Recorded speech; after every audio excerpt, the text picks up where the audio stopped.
The victory parade on Moscow's Red Square has been a signature part of the celebrations on May 9th for more than 20 years. Now, this is celebrating the victory over Nazi Germany in World War II.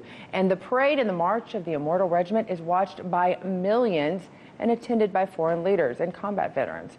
RT's Yulia Shapovalova reports. Just minutes before the Victory Day parade at Red Square, all the military equipment is here at Tverskaya Street and it's ready to start moving towards the Kremlin. The weather is not particularly good today and hopefully we'll be able to see the aviation part of the parade. Military experts agree the number of new armaments to be seen in this year's parade is smaller than previously. For example, back in 2015, the Kurganets infantry fighting vehicle, the Armata tank and the coalition self-propelled howitzer made their debut. They say creating weapon systems is not a fashion industry and it's impossible to hold two shows a season as fashion houses do. The main debutants of the parade on Red Square today are the AK-12 assault rifle for the paratroopers and the Aru Senate convertible, which will carry Defense Minister Sergei Shoigu as he salutes the troops participating in the parade.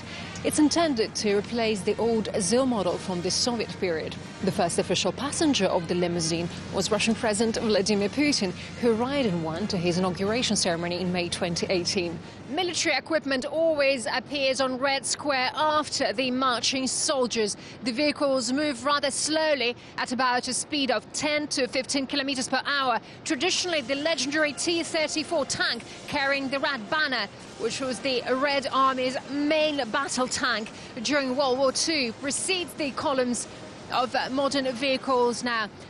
We can see anti-aircraft missile systems, the Tor M2DT, Buk M2 and the Panzer SA have already appeared on Red Square during the last 2 years, but they still remain a sort of highlight of the victory parade. The S-400 Triumph surface-to-air missile system is one of the country's most advanced and marketable weapons units in recent years. It's designed to destroy all modern means of aerial attacks. Several countries like India and Turkey have signed deals with Russia to acquire the S-400.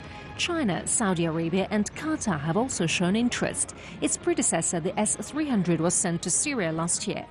Now here comes Russia's military police equipment.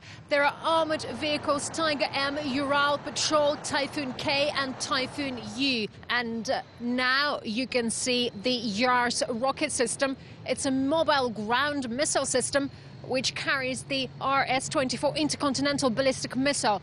It's an improved version of the Topol M missile system and it's really grand. As I feared earlier, the Victory Day aerial display had to be cancelled due to bad weather. It would have featured an impressive fleet of 18 helicopters and 56 planes, 74 aircraft altogether, as Russia celebrated the 74th anniversary of victory over the Nazi Germany. Luckily, during a rehearsal 2 days earlier, the weather was perfect and our cameras were there. So here's a quick look at how the Victory Day airshow should have looked today.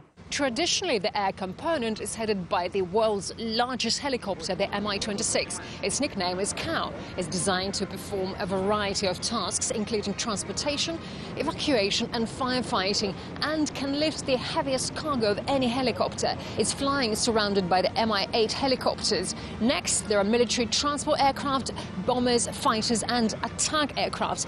They took off almost simultaneously from several airfields located in the Moscow, Saratov and Tver regions. The challenge is to make all the groups perform simultaneously. The distance between the aircraft should not exceed 5 meters at a speed of 550 kilometers per hour at an altitude of just 300 meters. That requires truly great skill by the pilots. And the Sky now is one of the best flying aerobatics teams in the world, the Russian Knights, and the equally great Swifts. The Knights fly Su-30s and the Swifts fly the MiG-29. The formation they're demonstrating now is called the Diamond. And finally, there are the 6 Su-25 close support jets lighting up the skies with the Russian flag. So the Victory Day parade is coming to an end. It's an important day, an important event for all the people of Russia, as the Soviet Union officially lost more than 27 million people in that war. Every single family in this country was affected. Just imagine if each of the 27 million dead in that war were honoured by a minute of silence. The world would be silent for more than 51 years. So this parade was in commemoration of all those who fought, who died and who survived. It's in remembrance of the Red Army that liberated the Soviet Union and then went on to help liberate Europe.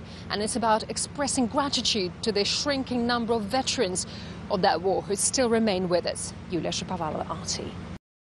Hey YouTube, thanks for checking out our channel. We hope you enjoyed the video. We have tons of content for you just like this. For more of RT America's one-of-a-kind news and analysis, be sure to subscribe and never stop questioning more.